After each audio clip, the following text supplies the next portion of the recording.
오늘은 다니엘서에 대한 이야기를 나누어 보려고 합니다. 여러분들께서 아마 잘 아시고 계시는 것처럼 다니엘은 남유다가 망해가던 시절 바벨론의 포로가 되어 바벨론 땅에서 살아간 사람입니다. 이 포로들은 많이 괴로워했습니다. 이 사람들이 포로로 붙잡혔기 때문이 아닙니다. 그들이 신앙이 부정당했기 때문입니다. 하나님께서 바벨론의 신들에게 패한 것이 아니냐, 정말로 하나님이 전능하신 하나님이 맞기는 맞냐 하는 실존적인 질문이 이 사람들에게 뒤따랐습니다. 그리고 많은 이스라엘 사람들은 안타깝게도 이 시기에 신앙을 저버렸습니다. 상황과 환경을 보면은 도무지 하나님이 전능하신 하나님도 아니고 선하신 하나님도 아닌 것처럼 느껴졌거든요. 그러나 다니엘과 그의 친구들은 이 엄혹한 시절에도 하나님을 더욱 붙들었습니다. 여전히 하나님은 전능하시고 하나님은 이스라엘만의 하나님이 아니라 온 세계, 바벨론을 포함한 온 열방의 하나님이심을 믿었지요. 이들은 그렇기 때문에 바벨론 땅에서도 바벨론의 백성으로 살아간 것이 아니라 하나님의 백성으로 살고자 몸부림쳤습니다. 그래서 다니엘과 세 친구들은 왕의 음식을 먹는 것을 거절했습니다. 또 다니엘의 세 친구들은 왕의 금신상에 절하는 것을 거절하고 풀무불에 들어갔고, 다니엘 본인은 사자굴 속에 들어가게 되었지요. 하나님의 백성으로 사는 것은 녹록하진 않았습니다. 다니엘이 바벨론의 포로가 된 이후에 나라와 왕들이 지속적으로 바뀌어 갔습니다. 격동의 시기였던 것이지요. 바벨론의 느부갓네살 왕, 신바벨론 제국의 벨사살 왕, 메대의 다리오 왕, 바사의 고레스 왕. 그런데요, 이렇게 나라가 바뀌어가고 왕들은 바뀌어가도 다니엘은 여전히 모든 나라, 모든 왕들 사이에서 고관의 자리에 앉아있을 수 있었습니다. 이것은 하나님께서 보호하시는 그 다니엘의 능력이 얼마나 뛰어나는지를 잘 보여주는 이야기입니다. 오늘 본문은 이 왕들 중에서 다리오 왕 때의 이야기입니다. 벨사살 왕이 죽고 다리오가 왕이 되었습니다. 다리오는요, 120명의 고관이 나라 전역을 통치하게 만들었고, 그 중에서도 3명의 총리를 두었습니다. 다니엘은 이 3명의 총리 중에 한 사람이었지요. 그런데 왕이 가만히 지켜보니까 다니엘이 다른 나머지 모든 사람들보다 월등하게 정직하고 청렴하고 일을 잘하거든요. 그러니까 다니엘을 모든 사람들 위에 세워 모든 나라를 다스리게 하려고 합니다. 그러니 그렇지 않아도 고작 포로 출신에 불과한데 이토록 왕의 신임을 얻고 있으니 다른 사람들이 부러워했겠습니까? 안 했겠습니까? 당연히 부러워했지요. 시기하는 무리가 생기지 않을 수가 없었습니다. 이들은 다니엘을 고발하고자 다니엘이 잘못한 점을 샅샅이 뒤졌는데도 다니엘이 잘못한 점은 단 하나도 찾을 수 없었습니다. 그래서 마침내 이들이 꾀를 내었습니다. 다니엘이 목숨처럼 지키는 하나님의 율법을 이용하려고 한 것입니다. 이것이 7절의 내용인데요. 나라의 모든 총리와 지사와 총독과 법관과 관원이 의논하고 왕에게 법률을 세우며 한 금령을 정하실 것을 구하나이다. 왕이여, 그것은 곧 이제부터 30일 동안에 누구든지 왕 외에 어떤 신에게나 사람에게 무엇을 구하면, 즉 기도하면 사자굴에 던져 넣기로 한 것이니이다. 간단하게 요약하면 이 말은 이런 내용입니다. 앞으로 30일 동안에 왕이 아닌 누구에게 기도를 하든지 그 사람은 사자굴 속으로 집어넣겠다라는 것입니다. 그리고 왕이 다니엘을 얼마나 신임하는지 아는 이 사람들은 왕에게 한 가지를 더 요구합니다. 8절입니다. 그런즉 왕이여, 원하건대 금령을 세우시고 그 조서에 왕의 도장을 찍어 메대와 바사에 고치지 아니하는 규례를 따라 그것을 다치 고치지 못하게 하옵소서 하매.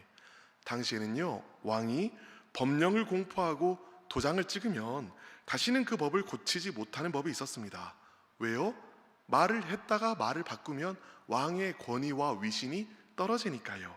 이 사람들은 이것을 이용해서 이 법령을 빨리 발표하라고 하고 도장을 찍으라고 해서 앞으로도 수정하지 못하게 하려 합니다. 사실 다리오 왕은 이런 신하들의 제안을 듣고 속으로 쾌재를 불렀을 것입니다. 벨사살 왕이 살해당하고 자신이 왕이 되었습니다. 그러니 나라가 얼마나 혼란했겠어요. 다리오 왕의 지금 지상 목표는 왕권 강화였을 것입니다. 그런데 신하들이 나서서 왕을 신으로 모시자라는 거예요.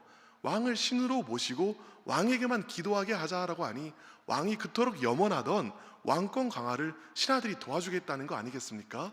왕은 기뻐서 덥석 그 제안을 받아들였습니다. 그렇게 하자고 합니다. 그리고 조서에 도장을 찍어 금령을 바꾸지 못하도록 결정을 하고야 맙니다.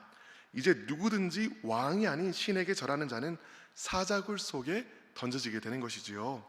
바로 이 배경에서 본문이 시작됩니다. 오늘 본문 10절은 이렇게 시작합니다. 다니엘이 이 조서에 왕의 도장이 찍힌 것을 알고도, 다니엘은요 왕의 도장이 찍힌 것을 알았습니다. 그리고 당연히 이 조서의 목적이 누구를 죽이기 위한 거예요? 다니엘 자신을 죽이기 위한 것임도 알았을 것입니다. 모든 상황과 모든 환경은 다니엘의 죽음을 가리키고 있었습니다. 절망적인 상황입니다. 그런데 다니엘은요 이 절망적인 상황에서 이렇게 행동합니다. 10절의 나머지 부분입니다. 자기 집에 돌아가서는 윗방에 올라가 예루살렘으로 향한 창문을 열고 전에 하던 대로 하루 3번씩 무릎을 꿇고 기도하며 그의 하나님께 감사하였더라. 다니엘이 바로 이때에 어떤 기도를 했는지 3가지로 나누어 볼 수 있겠습니다. 펜이 있으신 분들은요 표시를 해두면 좋을 것 같아요. 먼저는 첫 번째는 윗방이 올라가 예루살렘으로 향한 창문을 열었습니다. 두 번째는 전에 하던 대로 하루 3번씩 무릎을 꿇고 기도하였습니다. 마지막으로는 그의 하나님께 감사하였습니다. 오늘 우리는 다니엘의 이 3가지 반응을 다루면서 상황과 환경으로 인해 절망하고 낙담하게 될 때 우리가 어떻게 기도해야 하는지를 살펴보려고 합니다. 먼저 예루살렘으로 향한 창문을 열고 이 의미를 탐구해 보도록 하겠습니다. 앞서 설명한 것처럼 왕의 인장이 조서에 찍힌 것을 알고 다니엘이 가장 먼저 한 것은 집으로 돌아가 윗방으로 올라가서, 아마 이 윗방이 다니엘의 기도처였겠지요. 이 윗방으로 올라가서 예루살렘으로 향한 창문을 여는 일이었습니다. 여러분, 지금 이 순간에 예루살렘으로 향한 창문을 여는 일이 얼마나 위험한 일인지 아시지요? 이 조서는 다니엘을 붙잡기 위하여 내려진 조서였습니다. 그런데도 창문을 열고 기도하는 것은 나를 잡아가라고 광고하는 것이나 마찬가지였을 것입니다. 도대체 다니엘은 왜 창문을 열었을까요? 가장 먼저 떠오르는 생각은 아무래도 죽으면 죽으리라는 심정으로 나는 내 신앙을 지키겠다는 것을 보여주기 위함이 아닐까 하는 생각입니다. 굳건한 믿음을 보여주기 위해 창문을 열었다라는 것이죠. 그러나 여러분, 이것이 이유라면요, 창문을 열었다는 표현 앞에 굳이 예루살렘으로 향한 창문이라는 표현은 사용하지 않았을 것입니다.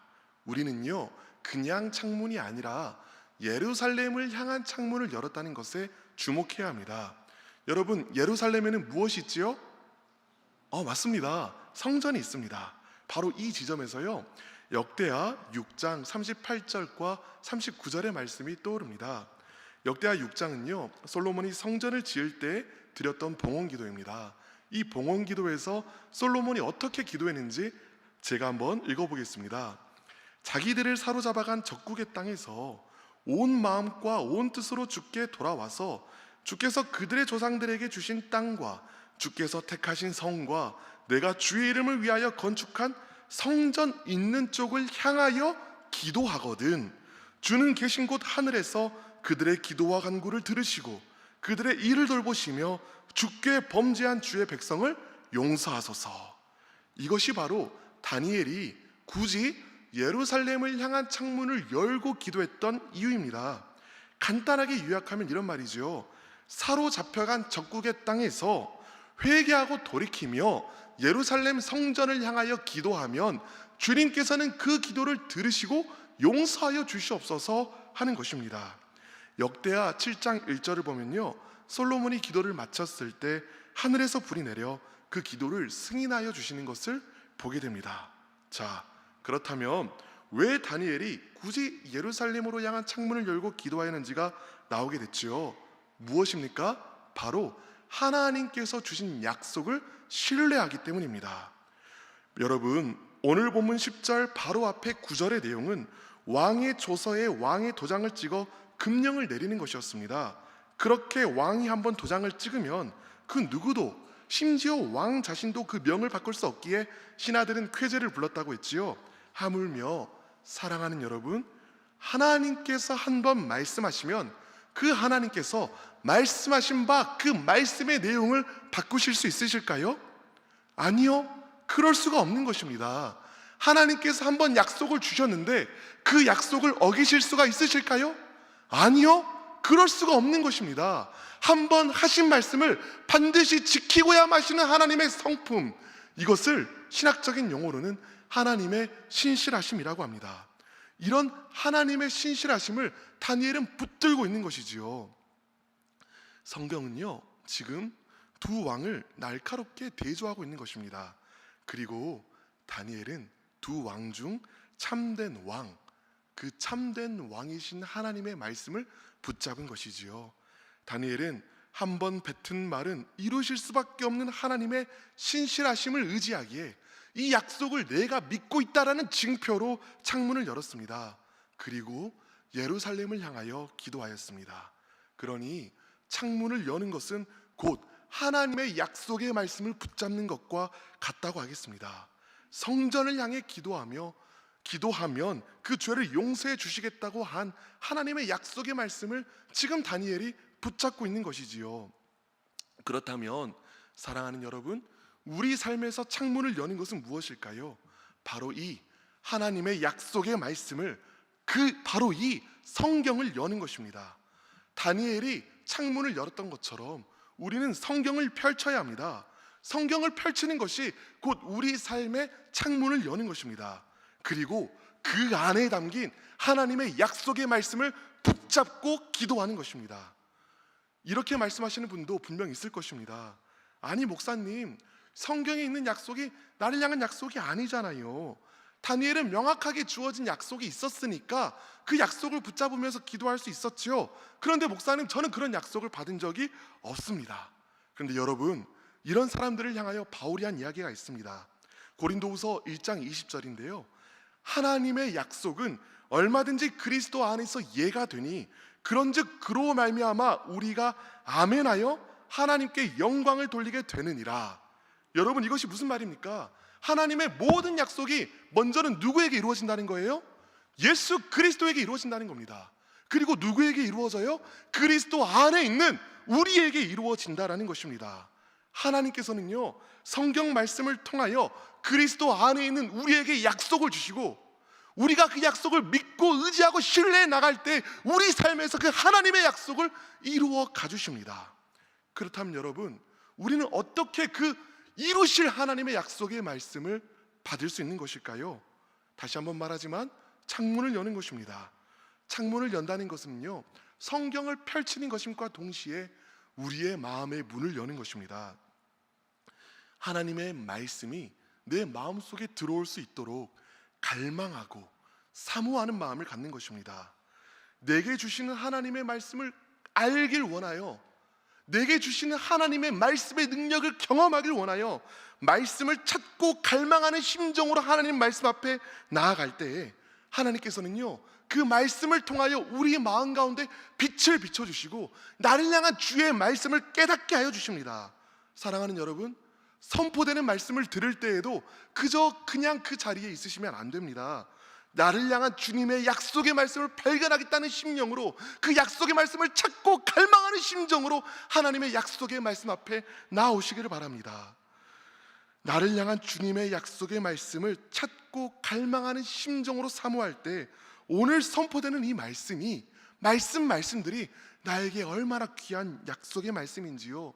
그러니 예배의 자리가, 기도회의 자리가 얼마나 귀한 자리인지요. 우리 삶에 이런 경험들 하나하나, 나를 향한 약속의 말씀을 경험하는 이런 경험 하나하나가 바로 하나님을 만나는 순간인 것입니다. 말씀이신 하나님께서는 바로 이렇게 우리를 찾아와 만나주시는 거예요. 하나님께서는 우리에게 말씀을 통하여 은혜를 주십니다. 그리고 그 말씀을 믿는 우리를 통하여 하나님의 일을 이루어 가십니다. 자, 첫 번째로 다니엘이 예루살렘을 향해 창문을 연 것을 통해 무엇을 할 수 있었지요? 어려울 때에 더욱 하나님의 약속을 붙잡고 기도해야 된다는 것을 알 수 있었습니다. 자, 그럼 두 번째 내용을 살펴보도록 하겠습니다. 다니엘이 창문을 연 다음에는 어떻게 했을까요? 오늘 본문 10절은 이렇게 이야기하고 있습니다.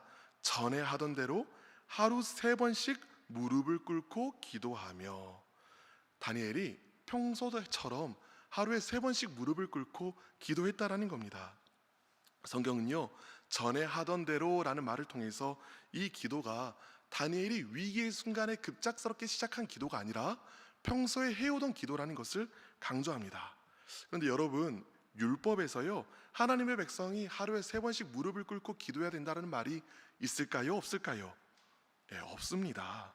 율법은 따로 하루 하나님의 백성이 하루 3번씩 기도하라 라고 명시하고 있지 않습니다.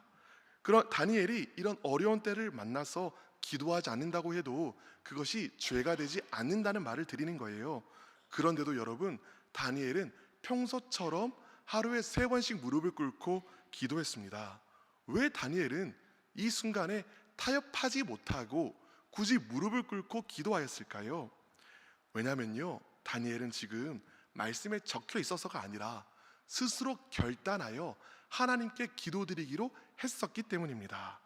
다니엘은 지금 하루에 3번 기도하기를 작정하고 스스로 작정한 그 약속을 지키고자 기도하고 있는 것입니다. 하나님께서는요, 바로 이렇게 결단하는 심령을 귀하게 여겨주시고 응답하여 주십니다. 작정 기도의 원리가 바로 이런 것이지요. 느헤미야 특별 새벽기도회에서 하나님께서 응답하셨다는 여러 간증을 제가 듣고 있습니다. 얼마나 기쁘고 감사한지요. 우리 예배 가운데 역사하신 하나님을 만나고 있으니 얼마나 큰 기쁨입니까? 하나님 앞에 기간을 정하여 기도하고 결단할 때에 그 가운데 풀어주시는 하나님의 은혜가 있습니다. 느헤미야 특별 새벽기도회가 끝나서 아쉽다라고 하시는 분도 있으십니다. 걱정하지 마시기 바랍니다. 오늘은 사순절 25일 차입니다. 남은 사순절 기간을 그리스도의 십자가를 바라보는 기회로 작정하며 삼으실 수 있습니다. 그것만으로도 아쉽다고 하시는 분 또 있으실까요? 걱정하지 마시기 바랍니다. 25일부터는 어떻게 이렇게 잘하세요? 고난주간 특별 새벽 기도회가 있습니다. 다니엘과 마찬가지로 작정하고 마음에 하나님을 찾고 구하기를 결단하고 예수 그리스도를 묵상할 때에 하나님께서 그 작정하는 마음에 부어주신 은혜가 분명히 있습니다. 그 은혜를 누리는 우리 모두 되기를 우리 주 예수 그리스도의 이름으로 축원합니다. 무엇보다도 다니엘에게 하루 3번의 기도는 일상에서 하나님을 신뢰하는 방법이었을 것입니다. 다니엘은요, 하루 3번 기도함을 통해 문제에 매몰되지 않고 하나님을 바라볼 수 있었습니다. 무시로 기도하는 항시기도 참 귀중한 기도지요. 그런데 우리 삶에서 시간을 따로 빼서 기도할 것을 작정하고 그 시간을 하나님께 드리는 정시기도는 더욱 귀한 일입니다. 일상이라는 시간과 여기라는 공간을 구별하여 하나님께 드림으로써 하나님께서 인지하셔서 내 삶 가운데 풍성히 은혜를 부어주실 수 있는 시간과 공간을 내어드리는 것이지요. 사랑하는 여러분, 다니엘이 전에 하던 대로 하루 3번씩 무릎을 꿇고 기도하였다는 것, 이것을 통하여 우리가 배울 수 있는 것이 무엇입니까? 기도할 것을 작정하고, 문제 앞에서 기도할 것을 작정하고 결단하며 기도하라는 것입니다. 마지막으로 3번째 부분을 살펴보도록 하겠습니다. 다니엘은 기도할 때에 감사하며 기도했다라고 말합니다. 지금 다니엘이 처한 상황을 한번 생각해 보겠습니다. 죽음이 확실시된 상황이지요. 감사하기는 어려운 상황입니다. 그런데도 다니엘은 감사하며 기도합니다. 여러분, 이렇게 어려운 상황에서 감사를 드릴 때에요, 하나님께서는 이 감사를 믿음으로 받으십니다. 예전에 신방 중에요, 한 성도님께서 이렇게 이야기하시더라고요. 목사님, 어려울 때 감사한다고 고백하는 것은 위선 아닌가요? 내 마음 가운데 지금 감사하는 마음이 없는데 그렇게 감사한다고 기도하는 것은 위선 아닌가요? 이런 질문이었습니다. 그런데 여러분, 예수님께서 이렇게 말씀하신 적이 있습니다. 너희가 너희를 사랑하는 자를 사랑하면 무슨 상이 있으리요? 세리도 이방인들도 이같이 하지 아니하느냐? 저는 이 말을 한번 이렇게 바꿔보겠습니다. 감사할 만해서 감사할 상황이 있어서 감사하는 것은 이방인들도 할 수 있는 일입니다. 그렇다면 감사할 수 없는 상황에서 드리는 감사는 무엇일까요? 그 감사는요, 하나님을 향한 믿음입니다. 왜 그런지 살펴보도록 하겠습니다. 다니엘이 지금 감사하기는 했는데 무엇을 감사했을까요? 이제 곧 죽게 될 것을 감사했을까요? 그럴 리는 없습니다. 그렇다면 거꾸로 죽지 않게 될 것을 믿음으로 바라보며 감사한 것일까요? 즉 앞으로 잘 될 거라는 막연한 희망을 품고 감사한 것일까요? 그렇지도 않습니다. 어떻게 할 수 있냐고요? 오늘 본문과 평행하는 다니엘의 친구들이 풀무불에 던져졌을 때의 상황을 생각해 보겠습니다. 다니엘의 친구들은 그리하지 아니하실지라도 기도했습니다. 즉 자신들이 풀무불에서 타서 없어진다고 하여도 감사하다고 고백한 것이지요. 이것은요, 다니엘의 친구들의 신앙은요, 또 다니엘의 신앙은요, 일이 잘 풀릴 것을 막연하게 믿기에 감사하는 그런 신앙이 아닙니다. 상황과 환경이 잘 풀릴 것을 믿기에 감사하는 것이 아니라 하나님이 살아계신 것과 그 하나님이 신실하시다는 것을 믿기에 감사하는 그런 감사입니다. 하나님께서 내가 원하시는 대로 움직이시지 않을 수도 있습니다. 풀무불 속에서 내가 탈지도 모릅니다. 그럼에도 불구하고요, 여전히 하나님은 선하시고 하나님께서는 선하신 일을 행하신다고 믿는 것입니다. 상황과 환경에 근거하여 하나님을 재단하는 것이 아니라 말씀에 근거하여 말씀이 하나님은 선한 분이시라고 하므로 하나님이 선하신 줄을 믿는다는 것이죠. 말씀이 하나님이 주권의 하나님, 능력의 하나님이시라고 말씀하고 있으므로 그 말씀을 믿는 것입니다. 사람들은 상황과 환경이 안 풀리면 하나님의 선하심을 의지합니다. 내 경험으로 하나님을 재단하려고 하기 때문입니다. 그러나 하나님의 선하심을, 하나님의 주권을, 하나님의 신실하심의 근거를 오직 말씀에 두는 자들은 상황과 환경이 어떠하든지 선하신 하나님께서 선하신 일을 행하실 것을 신뢰할 수 있습니다. 그렇기에 친구들은 감사할 수 있었던 것입니다. 다니엘 역시 마찬가지입니다. 다니엘은요, 자신이 사자굴 속에서 건진받을 것을 미리 알고 감사한 것이 아닙니다. 다니엘은 하나님께서 어떻게 역사하실지 이 시점에서는 아직 알지 못하고 있었어요. 그러나 다니엘이 알았던 한 가지가 있습니다. 그것은 무엇이죠? 하나님은 여전히 살아계시고 신실하신 하나님께서는 다니엘이 창문을 열고 드린 그 주의 말씀에 근거한 기도를 반드시 이루실 것을 확신하였습니다. 다니엘은요, 앞으로 자신이 잘 풀릴 것을 알기에 감사한 것이 아니라 하나님의 신실하심과 하나님의 주권을 믿기에 감사할 수 있었습니다. 여러분, 상황과 환경에 따라 낙심하지 않고 드리는 이 감사의 기도가 믿음이 아니면 무엇이겠습니까? 그러므로 여러분 잘 들으시길 바랍니다. 괴로울 때 드리는 감사는 하나님을 향한 믿음입니다. 우리가 힘들 때 도리어 감사한다면 하나님께서는 우리가 고백하는 이 감사의 고백을 믿음이라고 여겨주시고 믿음으로 받아주시고 그 믿음대로 행하여 주시고 역사하여 주시는 것입니다. 바울이 이 영적인 원리를 그대로 가지고 있었습니다. 빌립보서 4장에서 바울은 이렇게 이야기합니다. 아무것도 염려하지 말고 다만 모든 일에 기도와 간구로 너희 구할 것을 감사함으로 하나님께 아뢰라. 그리하면 모든 지각이 뛰어난 하나님의 평강이 이 그리스도 예수 안에서 너희 마음과 생각을 지키시리라. 아멘. 우리가 구할 것을 아뢰되 염려하지 말고 감사하면서 아뢰라고 이야기합니다. 상황과 환경이 절망적이라고 해서 폭풍우가 내가 탄 배를 덮치고 있고 또 나를 쉬게 하고 죽이러 가는 사람들이 나를 둘러싸고 있다고 해서 그저 불평하고 한탄만 하고 있다면 하나님께서 이 땅 가운데 역사하실 믿음이라는 통로를 스스로 막고 있는 것입니다. 불평과 한탄은 불신의 열매, 믿지 않음의 증거입니다.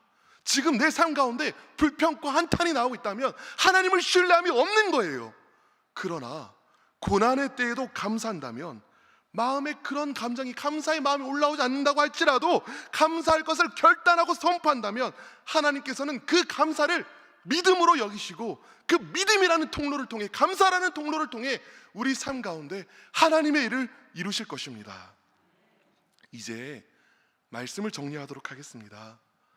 삶이 어려울 때에, 다니엘과 마찬가지로 온 사방에 적이 둘러싸여 있을 때에, 마음의 괴로움과 근심과 낙담이 가득할 때에 우리는 어떻게 기도해야 할까요? 먼저는 창문을 열어야 합니다. 하나님의 약속의 말씀을 붙잡아야 한다는 것입니다. 다음으로 다니엘과 같이 작정하며 기도해야 합니다. 힘들다, 괴롭다, 한탄만 하고 있을 것이 아니라 마음을 새롭게 하고 작정하며 기도의 자리로 나아가야 한다는 것입니다. 무엇보다도 다니엘은 감사하며 기도했습니다. 우리 역시도 우리의 감사를 믿음으로 여겨주실 하나님을 신뢰하며 감사하며 하나님 앞으로 나아가야 합니다. 이렇게 기도함으로 다니엘은 사자굴 속에서 건짐받았습니다. 이와 같은 놀라운 일이 우리 삶에도 있기를 간절히 바랍니다. 이 사순절 기간에 성령님께서 우리 삶 가운데 성령님만이 주실 수 있는 새로운 결단과 감사로 우리 마음을 채워주시기를 간구합니다. 말씀을 붙잡고 작정하며 감사하며 기도하는 우리 모두 되기를 간절히 바랍니다.